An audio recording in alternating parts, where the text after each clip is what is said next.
Buongiorno a tutti e bentornati a Liberamente, variazioni e scorribande qui su Radio Libertà. Allora, ieri mi è capitato di essere in un talk politico televisivo dove il conduttore faceva notare che insomma in questi giorni non c'è un rapporto irenico tra politica e giustizia. E io gli ho fatto modestamente notare che in questo paese non c'è un rapporto irenico tra politica e giustizia dal 1992, cioè da quando l'ordine, non il potere, l'ordine giudiziario ha deciso di sconfinare e di autoinvestirsi di una missione politica di rigenerazione del sistema, le storture di Tangentopoli e poi la politicizzazione dichiarata dell'azione giudiziaria nella stagione del berlusconismo e poi la follia del processo a Salvini per sequestro di persone a cascata, tutto quello che sappiamo. Quindi è una lunga storia, è un lungo irrisolto italiano che ci trasciniamo. Ebbene, la puntata odierna, però, la millesima e oltre puntata di questo rapporto non irenico, aggiunge una sfumatura personale francamente sgradevole a qualunque osservatore privo di pregiudizi. Cosa è successo infatti? È successo che una magistrata non qualsiasi, Silvia Albano, che è la presidente di Magistratura Democratica, cioè la correntona diciamo più a sinistra delle toghe, che lavora al Tribunale di Roma nella sezione immigrazione, ha sospeso l'espulsione di un cittadino straniero africano, camerunense nella fattispecie. E voi direte, vabbè, come dire, è una cosa che succede ogni giorno, più volte al giorno. Sì, però questa storia è particolare, perché questo galantuomo, che si chiama Ibn Wang, è protagonista di questa storia. Il giorno di Pasqua registrò un video davanti alla questura di Macerata, dove era agghindato con felpa, occhiali da sole, insomma aria da pseudo rapper. Anzitutto indicava un'automobile della polizia e sfidava espressamente lo Stato italiano, dicendo: Salvini, questa macchina la vendo a 50 centesimi. E già non pare uno, come dire, che è qui in nome di una convivenza pacifica, ma è un climax orrendo, perché poi si rivolgeva alla Premier nei seguenti termini: Melò, ho saputo che hai una bella figlia.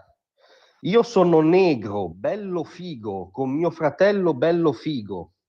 Mangiamo gratis, dormiamo gratis, non paghiamo l'affitto e poi scopriamo le ragazze italiane. Cioè questo galantuomo neanche tanto velatamente minacciava Meloni e la figlia Ginevra di 8 anni, alludendo al fatto che lui, parole sue, negro bello figo con suo fratello, hanno l'abitudine di fare atti sessuali con le ragazze italiane. Diciamo che il commento è nella cronaca. Ovviamente scoppiò un caso, il galantuomo era un calciatore della società Cluentina Calcio, che ha immediatamente rescisso il contratto appena questa perla social si è diffusa.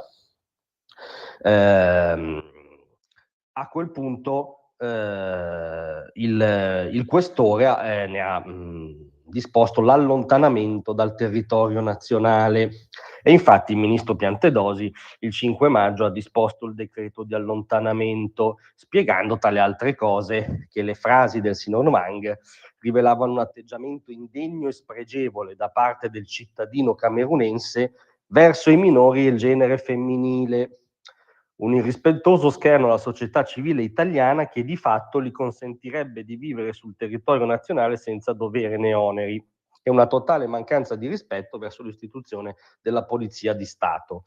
Diciamo ovvietà per qualunque persona senziente, direte voi, quindi l'uomo sarà stato accompagnato oltre il confine. No, perché anzitutto il 7 maggio il giudice Alessandra Filoni della sezione immigrazione del Tribunale di Ancona si è rifiutata di convalidare il decreto di accompagnamento del galantuomo.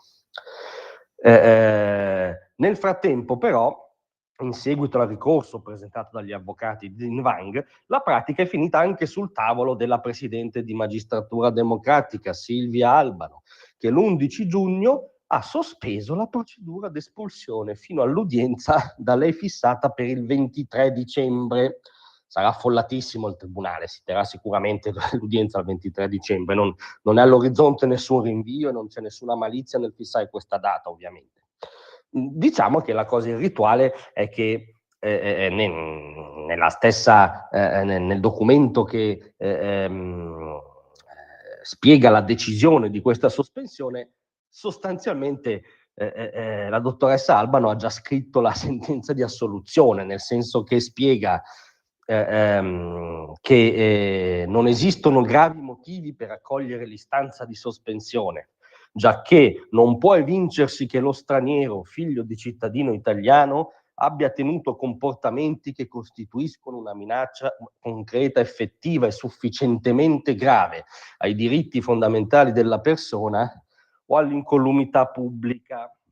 Cioè, sostanzialmente, questo camerunense fa un video, insulta la polizia, insulta Salvini, insulta Meloni, allude alla figlia di 8 anni di Meloni, dicendo che lui e il fratello sono avvezzi a consumare atti sessuali con le ragazze italiane. Vi rendete conto dell'orrore che aleggia e del concetto di convivenza pacifica e integrazione nel nostro tessuto che ha costui? La Presidente di Magistratura Democratica sospende la sua espulsione.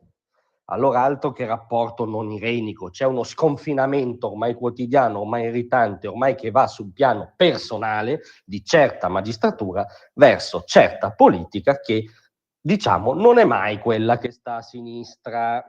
Grazie a tutti, vi aspetto stasera alle 18.